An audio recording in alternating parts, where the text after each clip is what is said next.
and the Caribbean, UNESCO, Dr. Howard Taylor, Executive Director, Global Partnership to End Violence Against Children, Mr. Yosef Abdel Jalil, Deputy Regional Director, Regional Office for Latin America and the Caribbean, UNICEF, honorable guests and colleagues, ladies and gentlemen, and of course, PAHO colleagues. It is my pleasure to welcome you to the launch status report on preventing and responding to violence against children in the Americas 2020. Today is truly a milestone. This report is the first of its kind in the region, and it could not have come at a more opportune time. The COVID pandemic has created a new urgency for action on violence against children. The pandemic has led to an increased risk of violence in the home, while the resulting disruption in health and protection services has severely limited access to violence prevention and response. The numbers are dire. The region of the Americas has the highest homicide rate for children under age 18 in the world, more than 3 times the global average. Boys are particularly affected, with homicide rates almost 4 times the global rate. Homicide rates among girls in the Americas are also exceedingly high, almost double the global rates. And while these figures are shocking, they do not describe completely the scale of human suffering. 58% of children ages 2 to 17 years in Latin America are estimated to have experienced some form of violence in the past year. Violence against children and adolescents takes many forms. We must reflect on the tragic experience of the 2-year-old growing up in a violent household, the child being bullied by classmates, the adolescent boy who is recruited into a gang, and the adolescent girl who is sexually harassed and even abused or raped. All of these forms of violence are unacceptable and must be stopped. Today, we want to talk about solutions. We have seen time and time again that violence can be prevented and its consequences can be mitigated. PAHO is proud to be one of the co-authors of Inspire, a multi-partner framework that includes strategies for preventing and reducing violence against children that are based on the best available evidence. The regional status report launched today describes achievements and challenges in line with the Inspire framework. It draws on data from 31 countries led by the national data coordinators, working in close collaboration with multiple sectors of government, non-governmental organizations, civil society, and other partners. It is important to note that our region is not starting from zero. For example, 73% of countries report assistance for response and support services at the national level, such as essential child protection and health programs. Similarly, 76% of countries support violence prevention approaches that provide children with education and life skills, such as anti-bullying in schools. Together, we can learn from these experiences to build an even stronger evidence base. The report also signals a clear need in all countries to sustain progress and focus needed attention to the implementation and effectiveness of approaches. The 2030 Agenda for Sustainable Development emphasizes the goal of ending all forms of violence against all children. The regional status report warns of major equity gaps. For example, while more than 90% of the countries indicate having clinical services for survivors of sexual violence, only 26% report that these services reach all or nearly all children that are in need. We must work together to address and close these enormous gaps. In closing, I want to focus on 3 key messages. The first is that we are at a critical junction, and it is only with strong leadership and political changes to ensure that all children and adolescents can live long and healthy lives free of violence. We must sustain the achievements highlighted in the report while at the same time working to strengthen their effectiveness and reach. Secondly, even as we continue to be challenged by the COVID-19 pandemic and its health and socioeconomic impacts, we must not lose sight of realizing our vision of a world free from violence with our children at the core.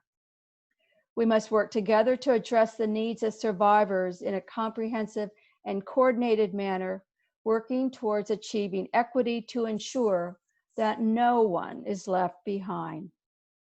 And thirdly, effective prevention and response efforts rely on strong partnerships across government sectors, with civil society, and with a diverse range of partners.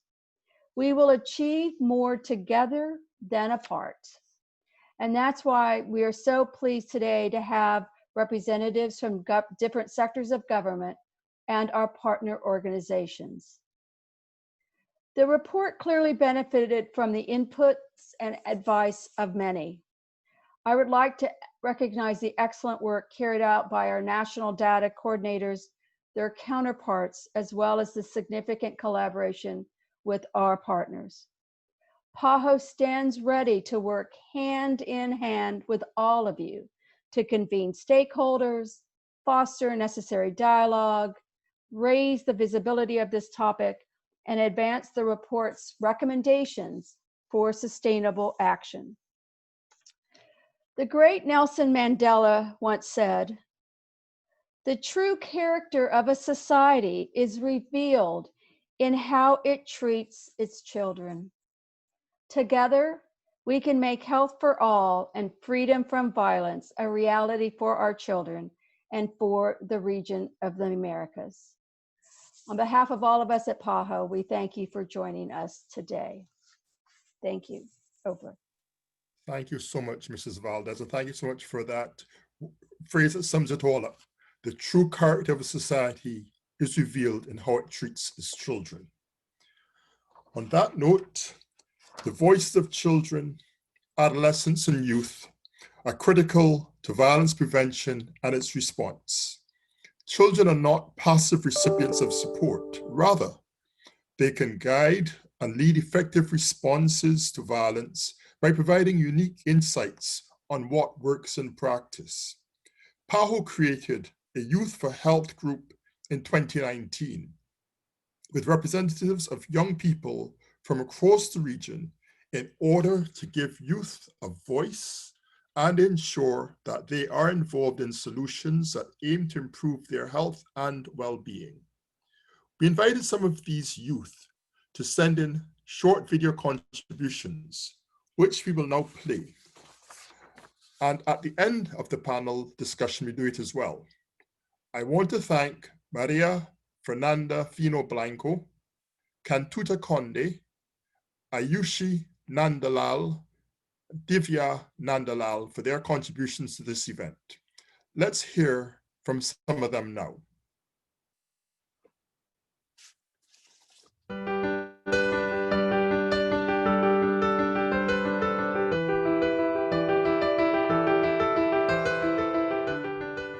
Askirukipana, les hago llegar un Let cordial. me send you my very cordial Greetings from the highlands of Bolivia. The violence that is experienced by youth and children, indigenous children in Bolivia, is the result of the colonial history and also the rooted racism in our society, the expropriation of our lands, and also the prohibition of our languages, discrimination and lack of access to justice and exclusion also cause suffering for our indigenous peoples, and the main victims are the youth and indigenous children. This violence also has an impact on our physical, spiritual, and mental health, and this also leads to the loss of our own identity, the loss of our self-esteem, depression, abuse of alcohol, and also self-injuries and suicide.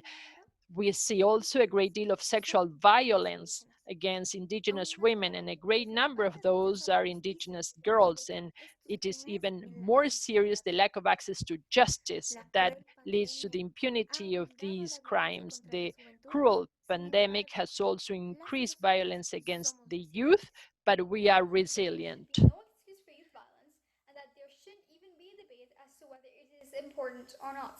It is important.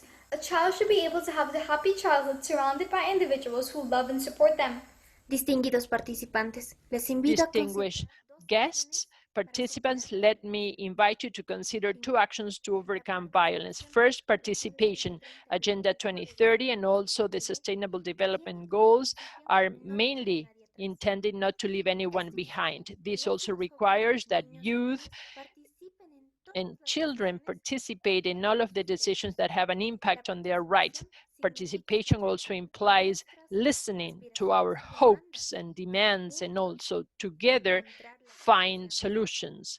Second, institutional change.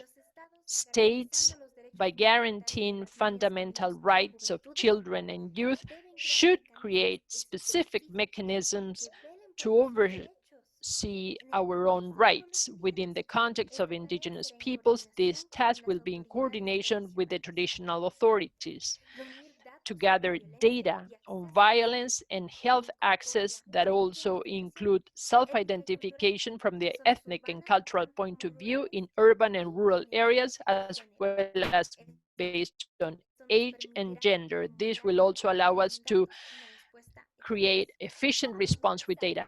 Strong people stand up for themselves, but stronger people stand up for others. Those who are victims of youth violence may find it difficult when it comes to speaking about their problems. As a result, they should be encouraged by either educational or religious institutions to talk to someone they trust.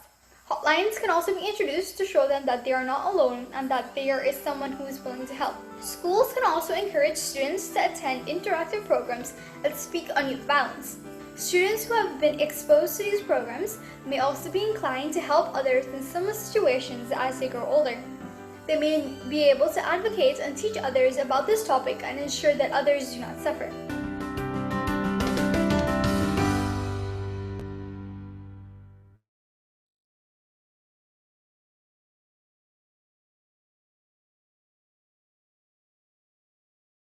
Your video is muted, sir.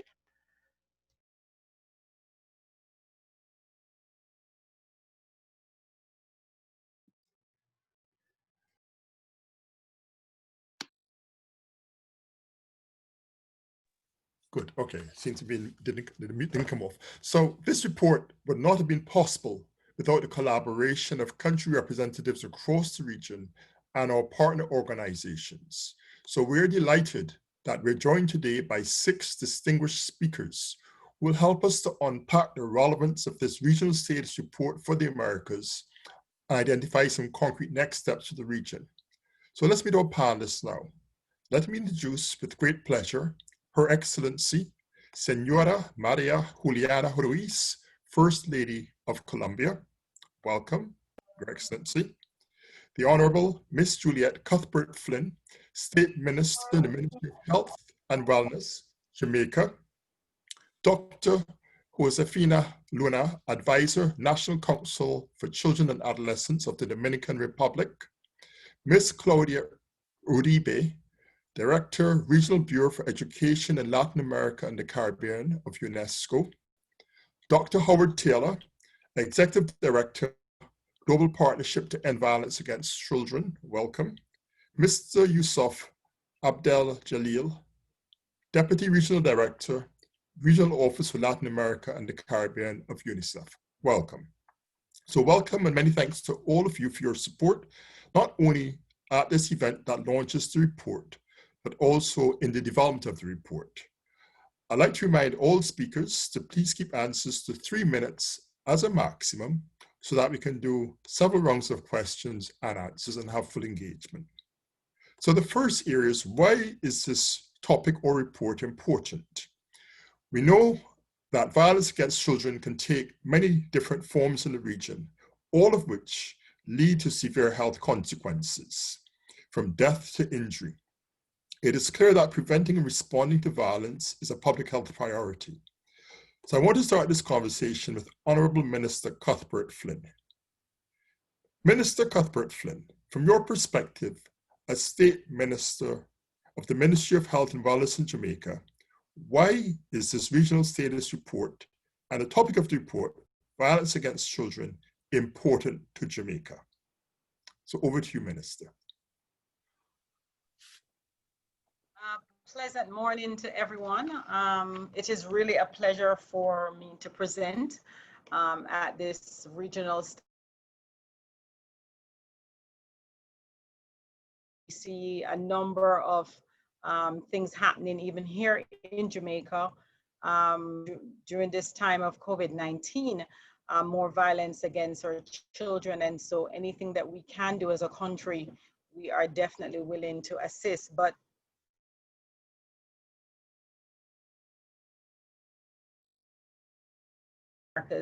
and commend PAHO on this movement.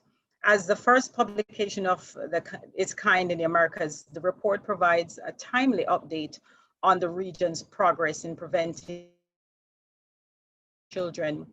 We note the evaluation was conducted against the INSPIRE framework, and we applaud PAHO for this, the achievements of Sustainable Development Goal SDG 16.2 to end abuse, trafficking, and all forms of violence and torture against children. We are very pleased that the report also focuses on the impact of the COVID-19 pandemic on children. Jamaica notes from the report that much progress has been made in the area of This is good news, even as Jamaica moves forward with the implementation of the national response to children and violence. Approximately a year ago, Jamaica launched its 5-year national plan of action for an integrated response to children and violence, with the main goal to create an and response on the issues of violence, child abuse, and maltreatment of children in Jamaica. This means that for the first time, Jamaica has a comprehensive intersectoral response to. In the broader context, this national plan is intended to assist Jamaica in fulfilling its obligations as Pathfinder country under the Global Partnership to End Violence Against Children. And this global partnership designates charged with the commitment of 3 to 5 years of fast-tracked action to end violence against children. Jamaica is the only Pathfinder country in the Caribbean committed to these 3 to 5 year of fast-track action to prevent and reduce violence against our children. Thank you. Thank you so much, Minister Cuthbert Flynn. We're grateful to have different subregions represented in this panel. And I now want to move to the Dominican Republic. Dr. Luna, why is this report and its topic relevant for the Dominican Republic? Hola, buenos días. Muy contento de estar. Hello, good morning. I am very pleased to participate in this forum. For the Dominican Republic, it is an honor to have participated in this request and survey, especially at this point when we are developing guidelines at the National Council for Children and Adolescents. This is the organization that coordinates our work. There is a point that I'd like to underline in the report.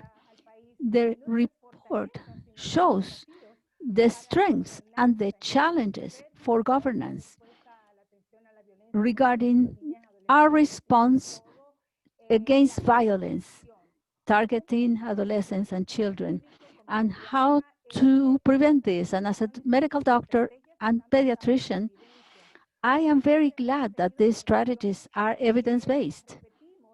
What we offer in the report is undoubtedly this characteristic that all the information is evidence-based. Another topic that is important for us is that this report reinforces the need that had already been identified to strengthen the protection system and to strengthen interinstitutional coordination of all the institutions, both at the government level and non-governmental level. We have to point out the need for improvement. We have had results. Some of them are very favorable in some aspects, but as a country, we have to receive reliable data on which we can base our intervention. The report results regarding our country guarantee that the strategy that we have been following, for instance, by giving economic support to the families, this type of strategy should be strengthened. And also, we should continue to give support to the families of adolescents affected by violence. Another point is the approach that we use for children who are offenders. So this is a challenge. We have to act so that these children become visible in the system, and we can have targeted and effective interventions. So I am very grateful for the opportunity to pronounce these words, and I'd like to congratulate PAHO because we really want to make sure that the health sector actively approaches violence against children. Of course, the consequences of violence against children go far beyond health and include a range of socioeconomic costs, which calls for a whole of government and whole of society engagement. Let me now turn to the First Lady of Colombia. Your Excellency, Senora Maria Juliana Ruiz, why is this report and its topic important for social mobilization to prevent violence against children in Colombia? Over to Your Excellency. Good morning, special greetings to everybody. Un saludo de verdad muy especial a la organización. Special greetings to Pan American Health Organization, to World Health Organization, to Unicef, the panelists, and of course, our moderator. Yes, definitely, undoubtedly, based on this report, we know that all the countries of our region have this priority of defending and protecting children and adolescents in a comprehensive way. And there's something essential for me in this report, and that is that it shows significantly something that is essential: knowledge, real and effective data that are essential for us as nations. Also, I would like to underline that this response contained in the report is framed within the context of speed. Speed is important to be able to foster actions from the lessons learned and to be able to face the challenges still existing in the region. And that is precisely what gives us the possibility to make decisions, to formulate strategies, to define concrete actions for the prevention and the care given to these children and to the prevention of violence against them in our countries. To be able to answer precisely these questions, I would like to say that in the case of Colombia, under the leadership of President Ivan Duque, since President Duque started his government, we have worked multi-sectorally. We have worked with the private sector, the public sector, international cooperation, and zero tolerance to any type of violence against children, adolescents, and young people. And so this is a national cause. Our distinguished representative of the youth from the indigenous populations of Bolivia said, we have to consider this as a national cause. We should not only concentrate on the immediate future, we have to concentrate on an agenda that is viable for the future, otherwise it will be difficult to advance. And there's something that is definite. We all know about the devastating effect of violence in human capital. Any trauma, any violence in childhood and adolescence has devastating effects. It has devastating effects on all the capacity of these children as adults. And so we have to strengthen our fight. We all know how all of these actions end up in chronic diseases. Most unfortunately, we see children falling into undesirable situations such as alcoholism and then violence. So we have a call to answer. We have to be aware that we have to work in solidarity and with purpose. And so that is the role that I have. I was appointed as a goodwill ambassador to fight violence against women and to have to do away, break those cycles that are perpetuated many times and sadly that become normal in our societies. So I would like to say that we will concentrate and have concentrated on special actions to control violence against children. And this work has been coordinated at the national level and at the territorial level. 1,103 municipalities have participated. So we are joining them in this relation and between the work of the nation and the work of the territory and the area itself. So we have developed specific work with social management. Social management has led us to adopt models to increase capacity that joins intersectoral work. And I think it is absolutely necessary to say that for the first time in Colombia, last year, we had the first national survey of violence against women. And that generated data and experience. And for me, personally, something essential is not to try to overlook the consequences, something that goes beyond the physical part of violence, is the pain, is the harm that you do to mental health and emotional health of the citizens. So we have results that have been extremely valuable for the country. For the first time, we can certify so that we have children in a loving environment. And that's a certification for our country. And this goes to family, to institutions, to the public sector, the private sector, teachers, and so forth. And then as far as standards are concerned, we have really forged ahead.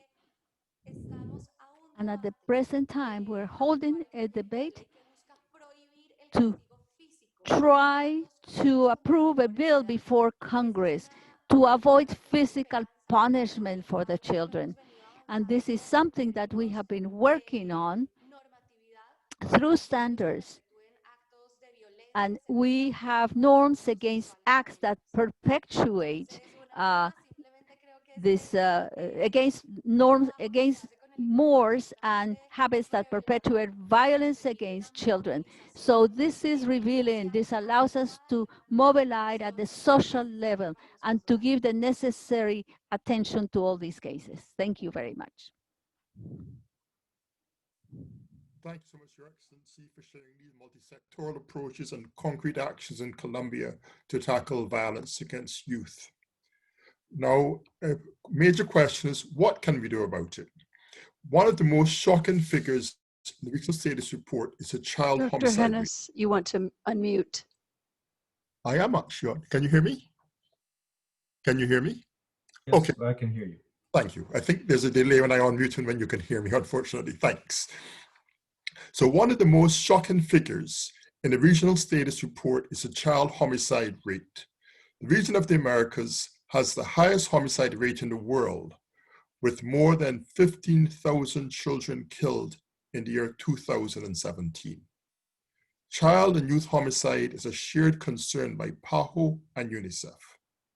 Mr. Abdel Jalil, what other data do we have in child homicide, and what can we do about this absolutely awful problem? Over to you. Well, thank you very much, and good morning or late morning and good afternoon, depending on where you are. And it's a pleasure to be part of this important panel. And in relating to the question, let me start with the compelling data of the imperative to put an end to children and adolescent homicides in the region. As you all probably know, and this has been also highlighted by Mary Lou Valdez, our region had and still has the highest homicide rate in the world, 19.6 per 100,000 population in 2017. This is more than 3 times the global average of 6.3 per 100,000. And sadly, when it comes to children, the region of the Americas has the highest homicide rate in the world, 5.8 per 100,000 in 2017 compared to the global average of 1.7 per 100,000. Homicide rates in the Americas are especially high among boys, 9.3 per 100,000 for boys compared to 2.1 for girls. But it is worth noting that the homicide rate for girls in the region of the Americas is still higher than the global average. Latin America and the Caribbean is the only region that has seen an increase in homicide rate among adolescents aged 10 to 19 since 2007. Slightly less than 10% of the world adolescents live in the region, but nearly half of adolescent homicide in the world in 2015 occurred in the region of the Americas. Ethnic origin, particularly adolescent boys, increases the risk of homicide. Let me share with you the sad fate of Raul, Victoria, Antonio, and Carlos. Raul was killed at age 17 when he was escorting his girlfriend home. Police officers stopped the bus they were in, ordered them to get off, and then beat and shot Raul. Victoria was 17 years old when her boyfriend shot her in the head as she nursed her baby boy in a hammock. Antonio was lynched at age 12 in a vacant lot near his home. And Carlos was sitting on the sidewalk talking to a cousin when he was murdered at the age of 17. The names, as you can imagine, are fictitious, but the stories are real. And from the state of Ceará in Brazil, the profile of victims is well known. They are young, Black, poor adolescents living in the outskirts of the city. In 2013, adolescent homicide in the state's capital skyrocketed to 141.1 homicide per 100,000 adolescents. Given this scenario, there was a critical need to come up with resolute public action and policies to curb the violence and protect the children.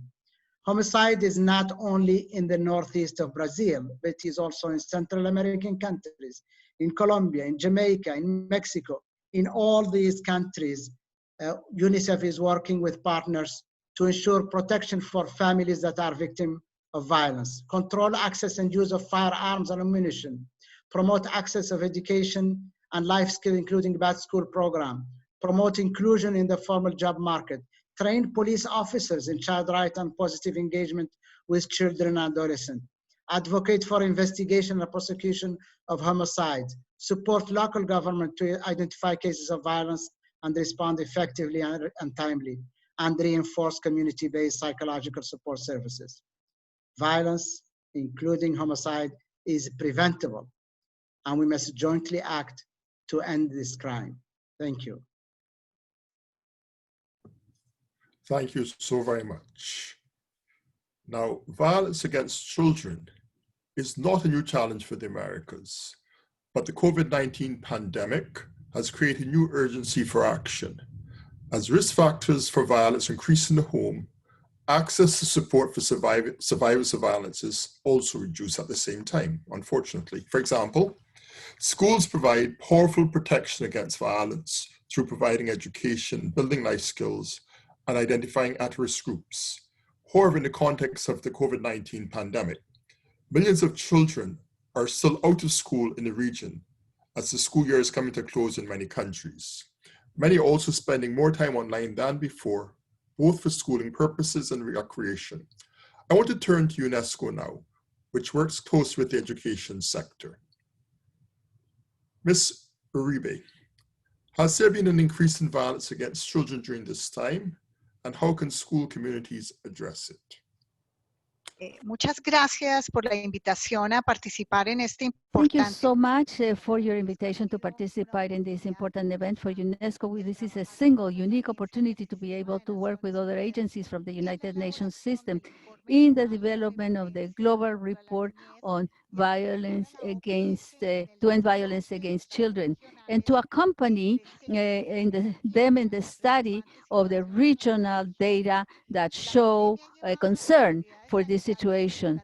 Health and educational authorities have decreed the closing of most schools in the region. In many countries, this closing has been for 8 months now. And so that means that it's pretty much the entire school year for many children and adolescents to not to have the opportunity to go to school, have many important risks and problems, not only for them, but also for their families. Accumulated evidence in the past few months shows that the negative consequences go beyond the important losses in learning possibilities and the absence of processes of socialization and the lack of access to health services and social protection services that are offered in the school areas. These effects also show an increase in intra-family violence, sexual violence, and then violence online. Cyberbullying is one of the problems. All kinds of children spend more time online now than before the pandemic, and much of that time these children are exposed to this scourge. So we also see with deep concern the increase of adolescent pregnancies that are the result of violations, physical violations and rapes.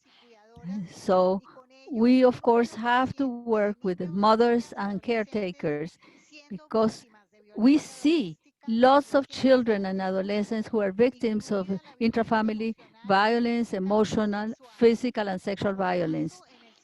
In El Salvador, for instance, the Ministry of Health reported that adolescent pregnancy in girls under 14 years of age increased 79% during the strictest months of confinement between April and June of this year. At the same time, most countries in the region have reported that because of the pandemic, social services such as helplines for topics related to domestic violence that normally would respond to these cases have been interrupted.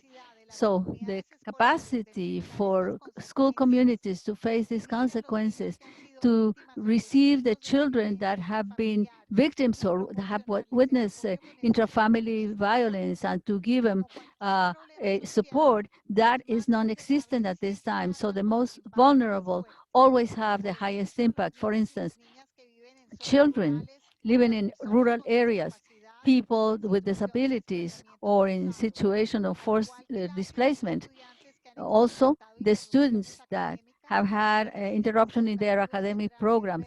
For those people, the academic sectors will have to double their efforts together with the health services to be able to identify, support, and monitor all of these students when they go back to school. Thank you so much.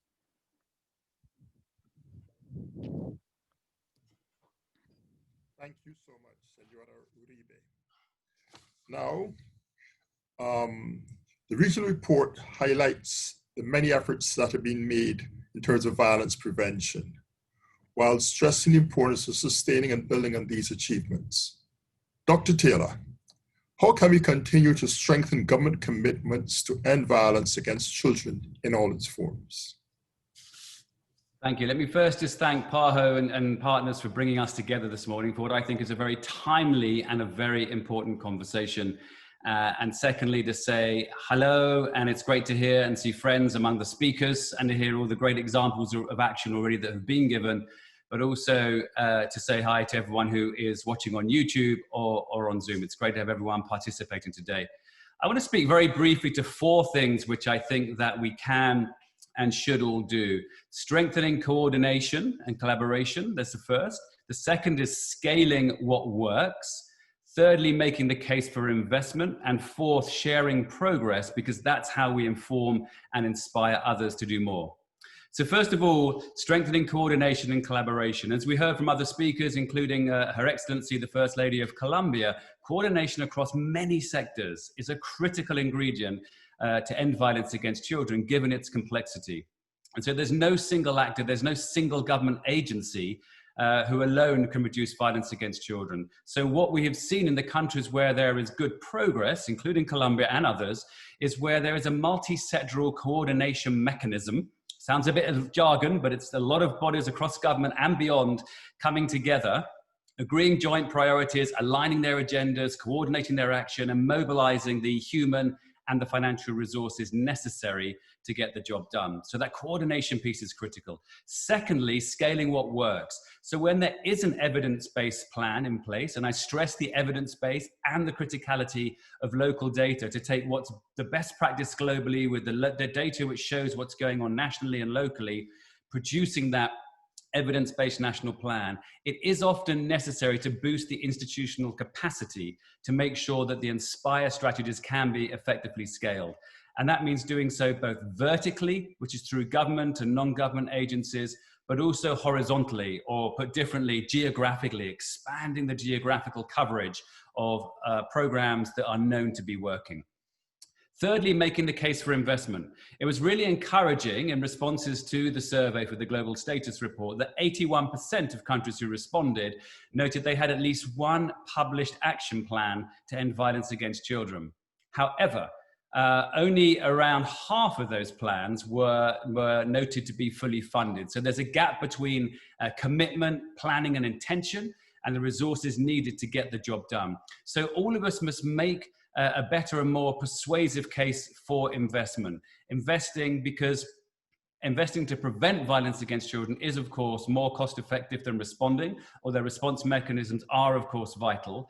And we know that investing to end violence against children is a multiple win, because violence against children undermines all the other investments in their health, their nutrition, their education, their development, and it has direct costs for governments and others, which are often picked up over many years. So we need to make the case for investment.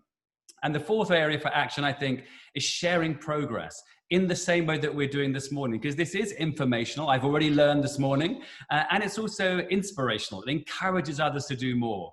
We have 9 governments within the End Violence Partnership within the Americas who have all made what I think is a really bold political commitment. Beyond the commitment made through the SDGs, they've gone a step further and made a domestic, high-level public political commitment to do all they can to end violence against children by 2030. Brazil, Canada, Colombia, El Salvador, Honduras, Jamaica, Mexico, Paraguay, and Peru. But let's get the others on board. But in the meantime, we from the End Violence Partnership will do what we can to work with and support all of those countries who are pathfinders within the End Violence Partnership And we will share your learning, your evidence base, your success, because learning what works and sharing that is, as I say, how we can best inform and inspire others to step up and take action. Thank you so much, Dr. Taylor. Much appreciated. Now, this report stresses the need for strong multi-sectoral mechanisms and the importance of a national system for the protection of all children. Dr. Luna, can you tell us a bit more about the role of the national system for the protection of children in the Dominican Republic and how you're working with others to strengthen access to the needed prevention and response services? Sí, gracias. Mire, el Consejo Nacional para la Niñez y la Adolescencia. So much. The National Council for Children and Adolescents that presides over the protection system for the rights of children and adolescents in the Dominican Republic is the one that enacts and formulates a policy for the comprehensive incorporation of all of these entities.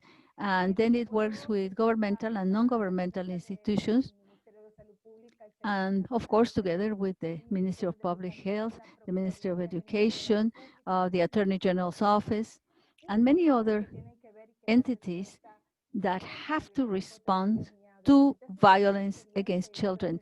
And so this is an experience, it is a challenge also to be able to work at the intersectoral level, to be able to respond to violence against children and adolescents.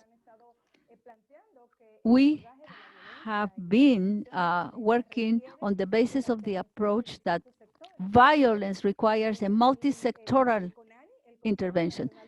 The National Council for Children and Adolescents covers all of these institutions in order to give response to this issue. In 2015, we published the roadmap for the prevention and eradication of violence against children and adolescents. And this is a framework that we have the intention of continuing to use, and we give guidelines to the institutions so that they can just tackle this topic of violence against children. At the present time, we are working on a new council for policy regarding children and adolescents for the prevention of pregnancy in adolescents. And this is linked to sexual abuse. So also considering children's marriage, underage marriage, and also the ban on physical punishment. So we are working to comply with this commitment and to be able to face the challenges that we face at the country level, cooperating with different institutions, working hand in hand with these institutions that have to respond to protect the rights of children and adolescents. Once again, I'd like to thank you for this opportunity to share with you the experience that we have had from the point of view of our country to address violence against teens and girls and boys. And my desire is to establish, inspire, so that we can organize our approaches based on the proposal that we see inspire to address violence in a comprehensive fashion based on evidence. Thank you very much. Now, when children have experienced violence, they must be identified as soon as possible and provided with urgent help. The health sector has a critical role to play in ensuring access to health services, something which this report flags as a major area for action in the region of the Americas. Minister Cuthbert Flynn, can you please give us an example of what Jamaica is doing to strengthen health and protection services for children who have experienced violence?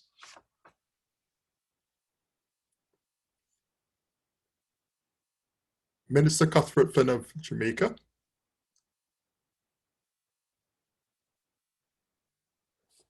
Okay. there may be a technical issue. So I will move on and come back to Minister Flynn. Okay, as the regional status report highlights, many countries are addressing school-based violence, including bullying. Senora Uribe, what are some of the main elements of successful programs to prevent school-based violence? And how can we ensure that the needs of even the most vulnerable children are addressed in their design and implementation? Señora Uribe. Sí, gracias.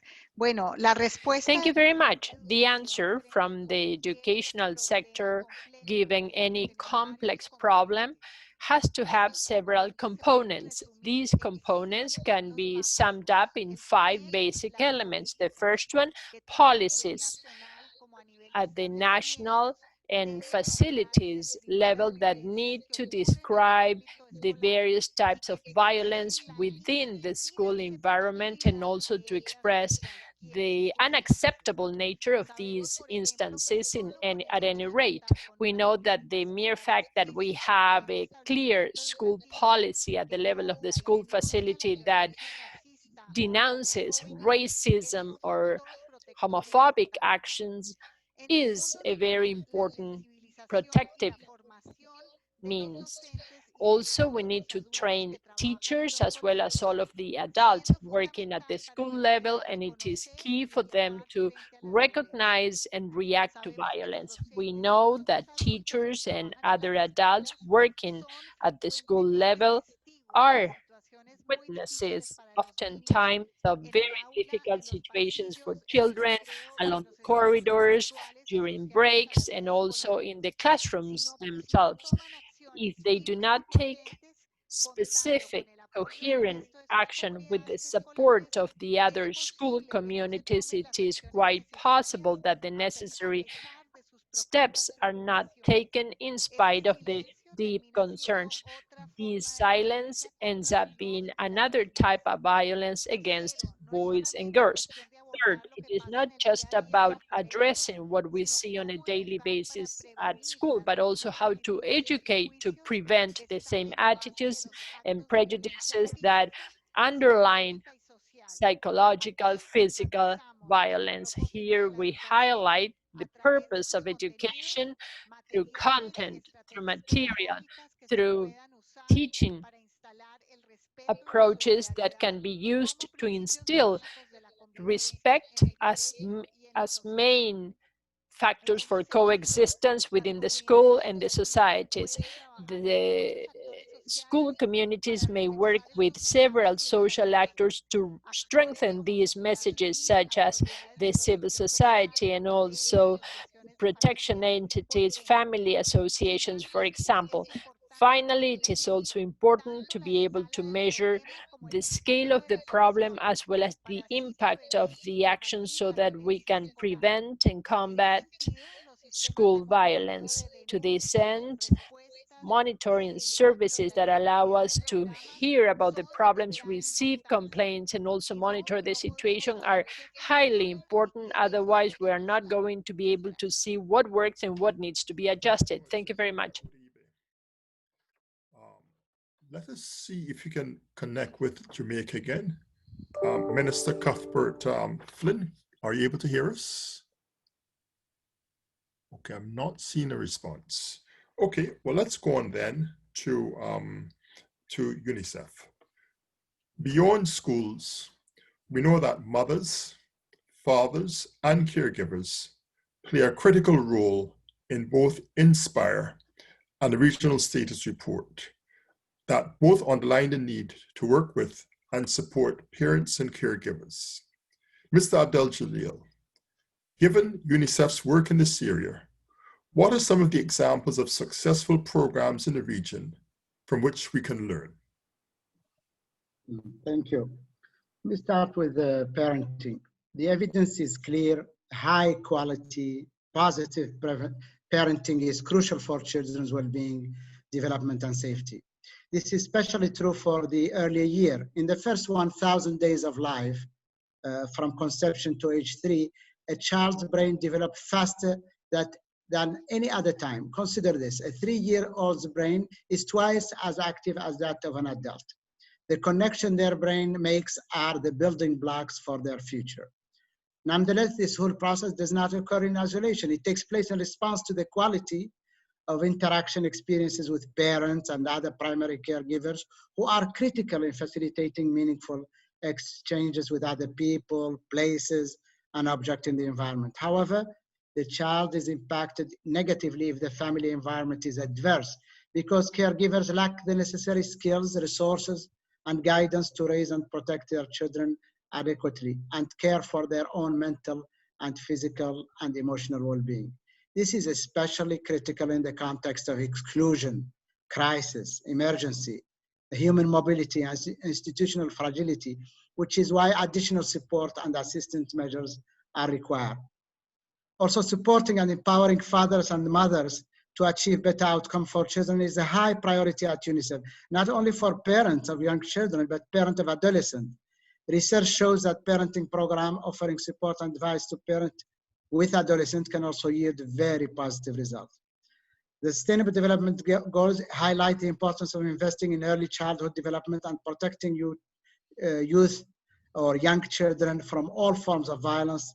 And is also reflected in UNICEF Regional Framework on Violence and Early Childhood for Latin America and the Caribbean, which we developed in 2017. Given that violence against young children compromises early childhood development, it constitutes a clear threat to the exercise and effective enjoyment of their right, and also for the accumulation of human capital, to which the First Lady of Colombia has rightly and eloquently referred. And this is due to the fact that the cognitive capital accumulated in the early life is affected negatively by all the abuse in that level. And so the foundation of lifetime human capital is altered. And human capital is key for sustainable development. UNICEF and PAHO and WHO Care for Child Development Intervention has shown promising opportunity for reaching, supporting, empowering, and building parenting skills of family, improving children's nutritional status, growth, and development outcome, and also reducing violence against children and maternal depression. The benefit of this care and childhood development through home visit and parenting courses in addressing postpartum depression are now clearly documented.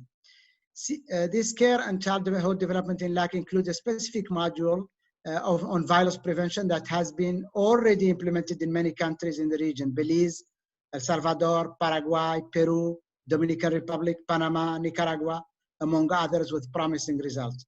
I would like to highlight only a few. In the case of Belize, for example, UNICEF, together with Youth Enhancement Services, have been promoting these parenting skills of adolescent moms, supporting them with positive parenting skills, while still ensuring that they as adolescents also receive much needed protection services and second chance education. Through this intervention, adolescent moms have supported other adolescent moms. Also, UNICEF Jamaica recently signed a partnership agreement with the Women's Center of Jamaica Foundation, a government institute that provides educational and psychosocial support to adolescent mothers. Through this partnership, an evidence-based informed parenting program will be tailored to the specific needs of adolescent mothers and geared toward achieving improved child protection and development outcome. The program will also seek to engage fathers and the parent of adolescent mother, i.e. the grandparent, through separate parenting sessions.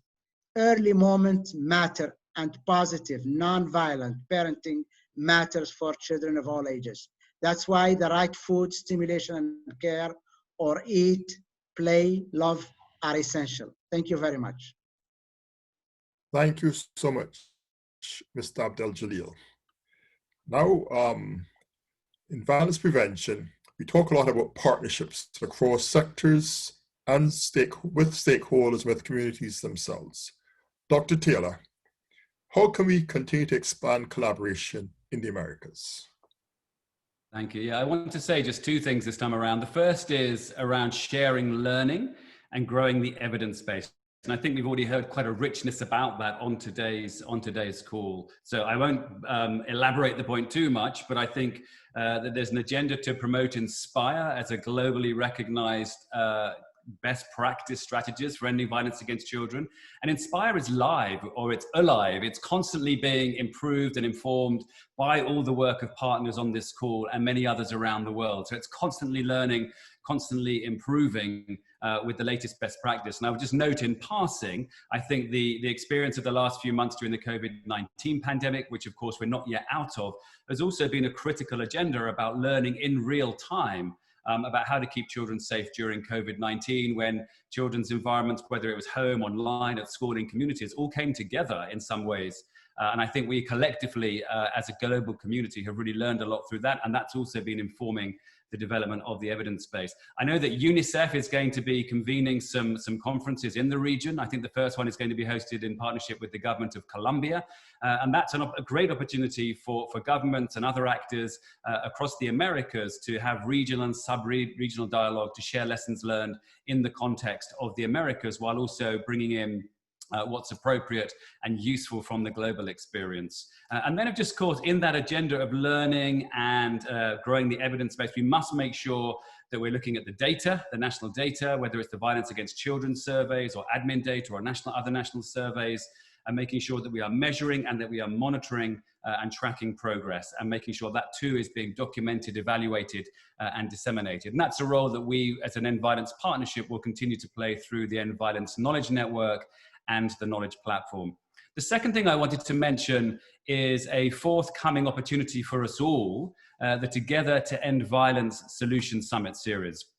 Just over 2 years ago, we held a Solutions Summit in Stockholm in Sweden, bringing together almost 450 leaders from across sectors. The first time that many actors across many sectors have come together with the shared purpose of ending violence against children. This time around, because of the pandemic, we're going to be doing it virtually. But I want to issue an invitation to everybody on today's call to be part of that Solution Summit series, because it's an opportunity for us all. It's an opportunity, it's a platform to raise awareness, to share solutions, and to catalyze the political and financial commitments which are so necessary to end violence against children by 2030. So the Summit series will start with a leaders event, a high-level launch event on the 15th of December.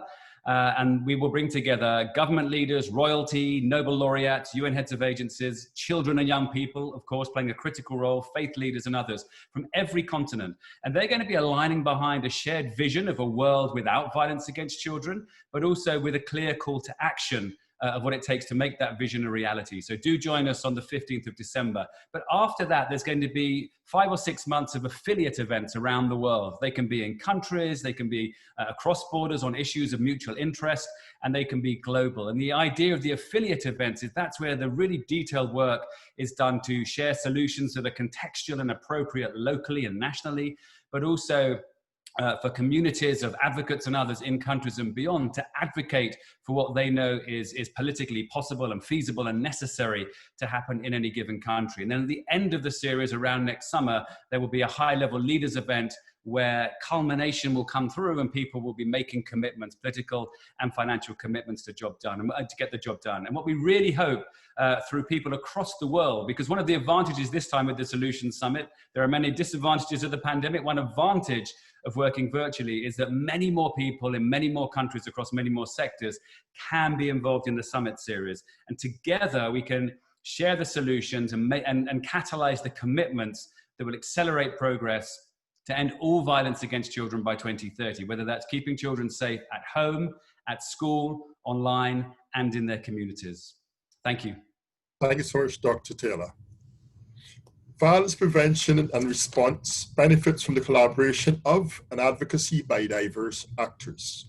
Your Excellency, Senora Maria Juliana Ruiz, you've been an advocate for the prevention of violence against children in Colombia, collaboration with other First Ladies of the region.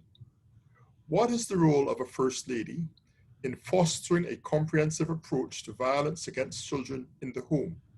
Can you give us any examples? Thank you, Your Excellency.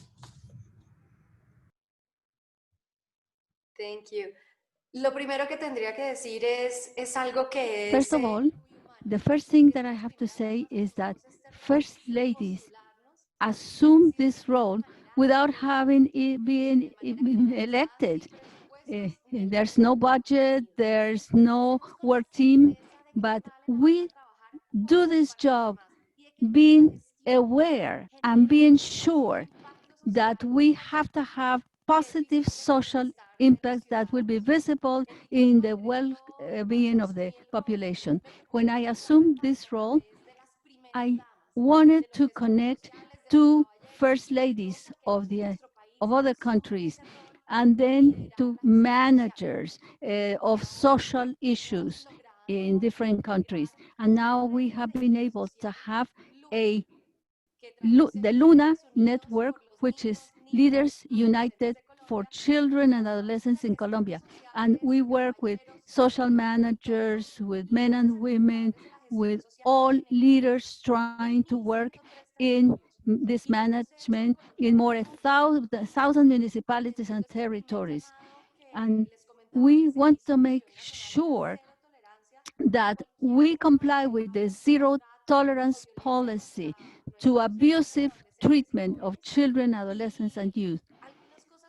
And there are many important points in this essential role of convening interest, of having a voice. And we want to know and make sure that everything is fluid, that our communication is fluid, both at the national level and at the territorial level. So we have to have installed capacity at 100% of capacity installed at these municipalities. We have to have tools. This tool, Luna, of the group of leaders, has been very useful at the educational level, at the family level. And we have advanced in the development of territorial plans for the prevention of violence. And we have been working with the social managers in all the cities and territories of Colombia. And this joins together the work that we do at the national level with the work being done locally at the territorial level. And then we are attracting, we are involving the public sector, this private sector, to make sure that we have actions and proposals for standards, as I said before. And for that reason, I think it is so important to invite all the first ladies of the region to adopt in their countries the national alliances against violence, against children's violence. Thank you so much, Your Excellency.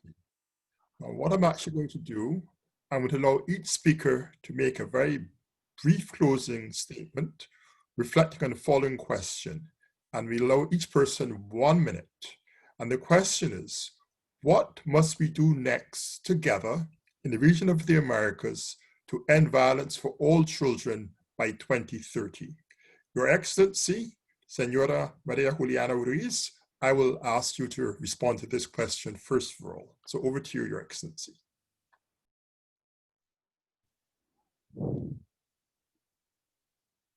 I think you're muted, unfortunately.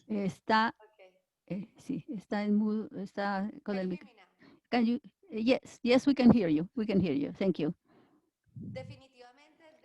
Definitely, from my perspective, I would like to call on all the first ladies to be the leaders, to call and to give voice to these projects at the multi-sectoral level for the purpose of doing away forever all the signs of violence in our countries, violence against children. This is totally preventable. We have to prevent, and that is what we aspire to interrupt, the violence against children. Thank you so much, Your Excellency. Thank you so much for that. Now I'm going to ask Dr. Josefina Luna to respond to the same question. What must we do together in the region of the Americas to end violence for all children by 2030? You have 1 minute. Thank you so much. Yo quiero destacar, I would like to underline the possibility of working in the entire region with initiatives and programs that have been developed for some time and that are targeting to end violence against women. And I am very pleased to know that we can work as a continent, as Latin America. Also, I would like to say that it's important to have political commitment. And right now we have a new government to be able to protect children against violence. That government will be working on that. Also, I understand that human resources are very important. In the Dominican Republic, we have a group of professionals who is committed to protect children and adolescents in the country, and also to underline the need to give support to international agencies. Because for the many years we have been receiving support from PAHO, Unicef, WHO, and this is important for the country to be able to continue receiving technical support and to be able to achieve what we have set as a goal, end the violence against children and adolescents. This is important because finally, at the end, we know that we have Latin America participating in this effort. Thank you. Senora Claudia Uribe, what must we do together in the region of the Americas to end violence for all children by 2030? Bueno, yo diría que la 30. estrategia I would say that this Inspire strategy already gives us a very powerful roadmap to fight against this scourge. I would like to ask all the countries to elevate the Inspire strategy to the highest level so that we can work intersectorally and in participatory way in cooperation with everybody. Bring the minister from Jamaica on board, Minister Cuthbert. So the question really is, what must we do together in the region of the Americas to end violence for all children by 2030? So Minister Cuthbert, Flynn, over to you. Let's see if we can get you on board this time.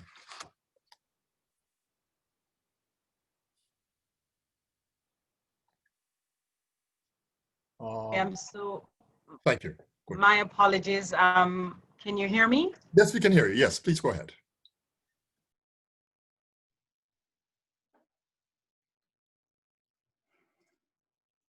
Yeah, we just heard you, Minister Flynn. Let's try again.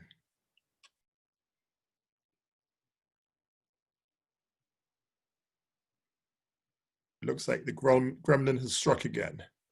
Let us pose that question to Dr. Taylor, and then we try to follow up Dr. Minister Flynn at the end. So Dr. Taylor, let's see if you can ask you to reflect on what we must do together to end violence for all children in the Americas by 2030. Thanks, Anselm. I'll keep my response really short. I think there's an A, B, C. The A is for ambition. Let's be ambitious in our vision. Let's be ambitious in our vision to build back a safer world from children out of the COVID-19 pandemic, to get to ending violence by 2030. The B is be bold. Let's be bold in our actions. And the C is collaborative. Let's collaborate. Let's be collaborative in our approach. Share what works and be honest and share when things don't work, and encourage one another as we go forward. So ABC, be ambitious, be bold, be collaborative. Thanks so much. Thank you so much. Let us then try to move on then to Mr. Abdel Jalil. Same question. Thank you. Please go ahead. Thanks. Okay, let me just make sure. So I think, you know, I tend to agree with Claudia that we have a very strong framework in Inspire that we should, which is really the sum of good practices that we should really use as a basis for our action. The other thing I would say is that violence against children is complex, multifaceted, and it also has some implication with inequality in this region. So I think changing also norms is one of the most important area we should focus on. And another area that I think we should continue to do is build alliances, national alliances, international alliances, community alliances, in order to fight this major challenge. So those, I think, are areas that we can focus on going forward. Thank you. Thank you so much. Thank you too. Oh, there's Minister Flynn. Can we see if we can try you again, Minister? Good. And let me go quickly again. Thanks once again, and sorry for the interruption, but I think working together is very important. I think region, and so for us to work together to find common solutions. But Jamaica, we definitely are working to end the violence against children. Violence against children is never something that is accepted, and by participating in today's launch, I'm reiterating its commitment to continue even more purposefully the work to protect our children from violence. I think some of the things that we can is the need for more information and data to inform policy and action. I think we need to definitely create safer environments for our children.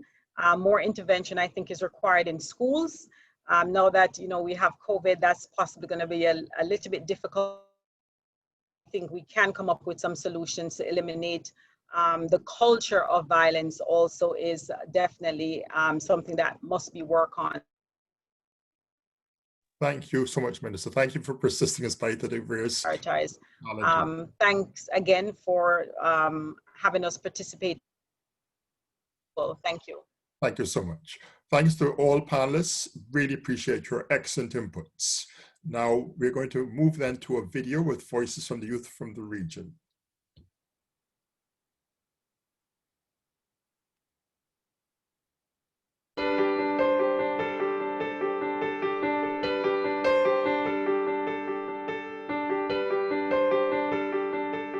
Violencia es violencia, véase como se vea, vaya dirigida a quien vaya dirigida, y especialmente en este caso a los niños y adolescentes. Es vital para nosotros como sociedad prevenirla, evitarla, frenarla, que no se esparza, que no se replique, ya que pues nosotros los niños y los adolescentes somos el presente y el futuro de cada una de nuestras sociedades, somos el presente y el futuro de Colombia, somos el presente y el futuro del mundo, somos el presente y el futuro, pues para no ir muy lejos, los adolescentes y los jóvenes representamos cerca del 20% de la población de las Américas, esto es un porcentaje relevante. More often than not, children are afraid to talk about what is happening to them, so this topic should be made easier to talk about, making children more comfortable with expressing their hardships.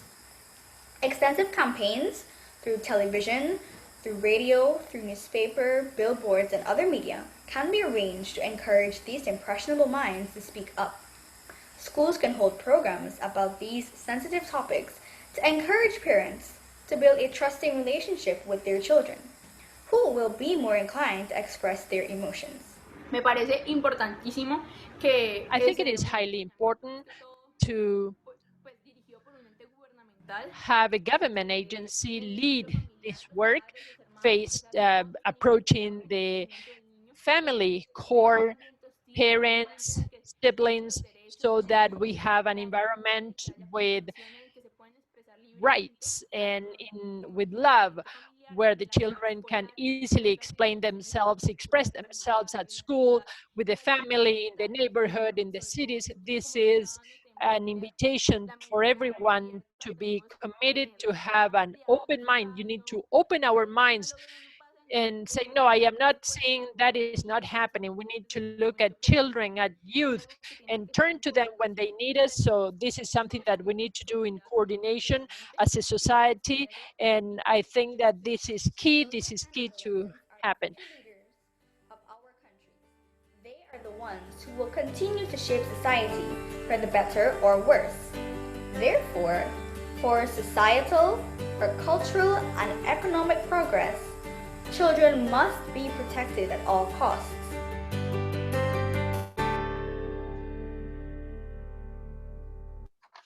And thank you so much. And I don't think we could have said it any better than they did. In closing, I'd like to thank all of our speakers today.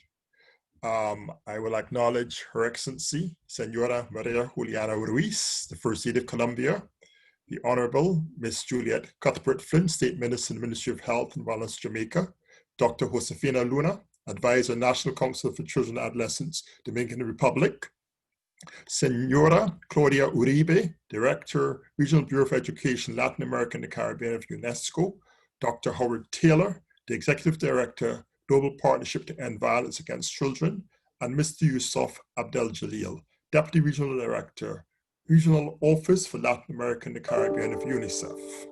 I'd also like to recognize the participants, and we would like to recognize the significant contributions by the national data coordinators and their colleagues across sectors, the experts and all the partner organizations that contributed to this report on preventing and responding to violence against children in the Americas. This report would not have been possible without your collaboration and commitment. This report should not be seen as a conclusion of a process, but rather as a seminal milestone with the goal of continuing to build on this baseline in coming years. Preventing and responding to violence against children in the region so that they may be able to enjoy long and healthy lives has never been timelier, nor more important as it is right now in the context of COVID-19. The Pan American Health Organization stands ready to work hand in hand with all of you to convene stakeholders, foster dialogue, raise the visibility of this topic, and advance the report recommendations in the region. Thank you to each and every one of you. Do have a good day. Thank you. Thank you. Thank you.